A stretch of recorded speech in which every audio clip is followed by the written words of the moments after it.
Aujourd'hui, on va faire un peu de physique. Tout le monde sait que l'air est essentiel à la vie, car il nous donne de l'oxygène que nous respirons pour rester en vie. Et ça, ce qu'on va discuter dans cette leçon. L'air qui nous entoure. Donc, pour commencer, on doit savoir c'est quoi l'air. L'air est un mélange gazeux, constitué de dioxygène et d'azote et d'autres gaz. L'air est uniquement situé dans une fine couche de quelques centaines de kilomètres d'épaisseur qui entoure notre planète. Cette couche d'air s'appelle l'atmosphère. Je sais que tu te dis. C'est quoi l'atmosphère ? L'atmosphère est une couche d'air qui entoure la Terre sur une épaisseur moyenne de 600 km d'environ. L'atmosphère se divise de 4 parties, la troposphère, la stratosphère, la mésosphère, la thermosphère. Ce dernier, son épaisseur est environ 85 km à 500 km.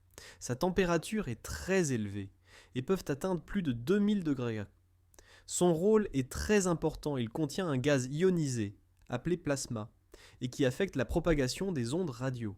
Et pour la mésosphère, la température diminue rapidement, jusqu'à 90 degrés.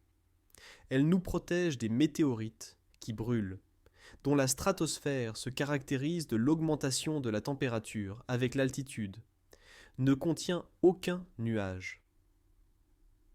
Contient le gaz d'ozone, qui absorbe la majorité des rayons ultraviolets, UV. Et enfin, la troposphère, dans cette couche que se déroulent tous les phénomènes météorologiques, le vent, la pluie. Cette dernière se caractérise par la diminution progressive de la température de 15 degrés Kelvin jusqu'à 56 degrés Kelvin. Contient les 3/4 de l'air atmosphérique qui permettent la vie sur Terre. Et maintenant, on va découvrir le vent. Le vent est un mouvement de l'air qui se déplace d'une zone de haute pression vers une zone de basse pression. La circulation de l'air suit le principe général de la convection. L'air chaud monte, l'air froid descend.